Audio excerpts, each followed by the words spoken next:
आहान के चेहरे पर कोई शिकन नहीं थी। वो शुरू से लेकर अंत तक बिल्कुल शांत था।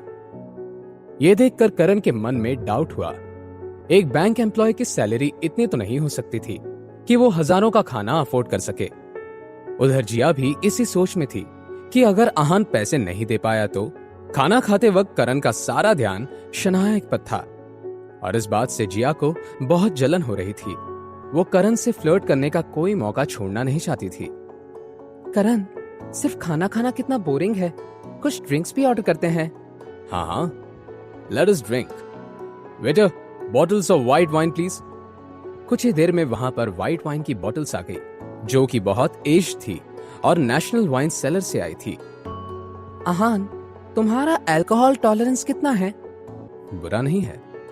अच्छा, बुरा नहीं है तो फिर करण जैसा होगा। मुझे कैसे पता होगा? मैंने कभी करण के साथ ड्रिंक ही नहीं किया है। तो अब पी लो। क्या बोलते हो फिर आहान? है हिम्मत ये चैलेंज एक्सेप्ट करने की?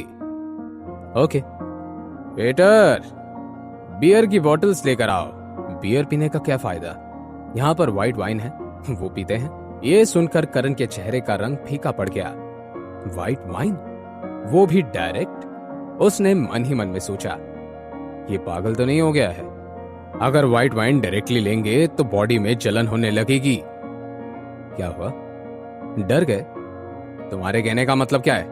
मैं डरता हूं? मुझे तो तुम्हारी चिंता है। तुम अगर एक बोतल पी लोगे तो तुम्हारा पेट जलने लग जाएगा। अगर तुम्हें कुछ हो गया तो इसकी जिम्मेदारी कौन लेगा? मुझे कोई फर्क नहीं पड़ता, पर अगर ऐसा है तो तुम ग्लास से धीरे धीरे पी सकते हो।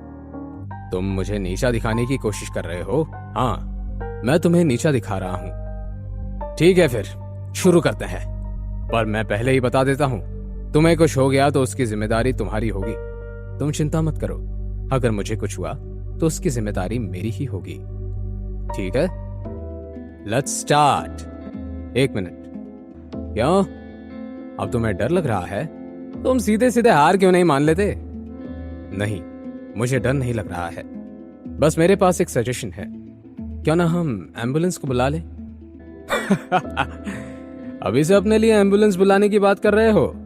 मैं एम्बुलेंस मेरे लिए नहीं, तुम्हारे लिए बुलाने की बात कर रहा हूं। कोई जरूरत नहीं है। अगर मैं मर भी जाऊंगा तब भी एम्बुलेंस मत बुलाना। मैं तुम्हें वार्न कर रहा हूं, बाद में रिग्रेट मत करना। मैं रिग्रेट नहीं करूंगा। इतना कहकर करण ने अपना वाइन ग्लास उठाया और एक ही सांस में उसे पी गया। अब तुम्हारी बारी। करण ने अपना ग्लास टेबल पर पटकते हुए कहा। इस पर आहान ने कुछ नहीं बोला और अपनी वाइन की बोतल उठाकर एक बार में गटक गया। सब वहां उसे देखते रह गए। अब तुम्हारी बारी, आहान ने कैजुअली कहा। करण ने दूसरा ग्लास उठाया और उसे एक बार में पी गया। तुम्हारी बारी, उसने ग्लास को रखते हुए कहा। आहान ने दूसरी वाइन की बोतल उठाई और उसे भी आराम से पी गया। किसी को भी विश्वास नहीं हो रहा था कि दूसरी बोतल को भी उसने इतने आराम से पी लिया था और उसके चेहरे पर कोई शिकन तक नहीं थी। तुम्हारी बारी, आहान ने मुस्कुराते हुए कहा। करण कुछ नहीं बोला, बस अपना वाइन ग्लास उठाया और उसे एक सांस में पी गया। इस बार उसके लिए यह ग्लास खत्म करना इतना आसान नहीं था। करण सोच रहा था कि भले ही उसकी कैपेसिटी बहुत अच्छी थी, फिर भी वो पानी की तरह वाइन नहीं पी सकता। और पीने की ताकत है तुम में? अभी तो ये शुरुआत है, मैं और पी सकता हूं। तुम अपने ड्रिंक पे ज्यादा ध्यान दो, करण ने कहा। ठीक है फिर। इतना बोलकर आहान ने तीसरी बोतल उठाई और उसे भी एक बार में पी गया। सबको ऐसा लग रहा था जैसे आहान वाइन नहीं पी रहा था, पानी पी रहा था। ऐसा करते करते आहान ने 8 वाइन की बोतल खत्म कर दी थी। हालांकि करण ने आहान से बहुत कम पी थी, पर फिर भी उसकी हालत आहान के मुकाबले ज्यादा खराब थी। आहान को देखकर ऐसा लग रहा था जैसे कि कुछ ही नहीं हुआ था। आहान ने एक और वाइन की बोतल उठाई और उसे भी वैसे ही एक बार में पी गया, जैसे कि पहले को पिया था। यह सब देखकर करण से बर्दाश्त नहीं हुआ और उसने चिल्लाकर वेटर को बुलाया। वेटर, इधर आओ। क्या हुआ सर? मैं आपकी हेल्प कैसे कर सकती हूँ? ये क्या मजाक है? क्या तुमने नकली वाइन सर्व की है? नो सर, हमारा रेस्टोरेंट पूरे मनाली में बहुत फेमस है और हम ऐसी गलती कभी नहीं कर सकते। हमारी वाइन्स 100% ओरिजिनल हैं। अच्छा, तो ये कैसे हो सकता है कि ये आदमी 8 बॉटल्स पी लेगा और इसे जरा भी नशा नहीं हो? सर, क्या आपने सच में 8 बॉटल्स अकेले ही खत्म की हैं? एक वेट्रेस ने अचानक पूछा।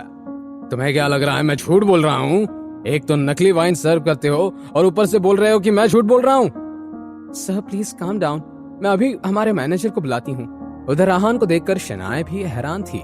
इतनी वाइन पीने के बाद भी वो इतना रिलैक्स कैसे रह सकता था। और इधर करण की ऐसी हालत देखकर जिया गिल्टी फील कर रही थी। वो सोच रही थी कि कहीं उसने करण को गलत जगह तो नहीं फंसा दिया था। अब आगे क्या होने वाला था? क्या करण के गुस्से की सजा सबको भुगतनी पड़ेगी? आहान इस सिचुएशन को अब कैसे संभालेगा? अभी तो बिल आना बाकी था। ये रियूनियन क्या मोड़ लेगा? जानने के लिए देखिए अगला एपिसोड सिर्फ पॉकेट एफएम के यूट्यूब चैनल पर। और सीक्रेट अमीरजादा के सारे एपिसोड्स को सुनने के लिए डिस्क्रिप्शन में दी गई लिंक से डाउनलोड कीजिए पॉकेट एफएम ऐप।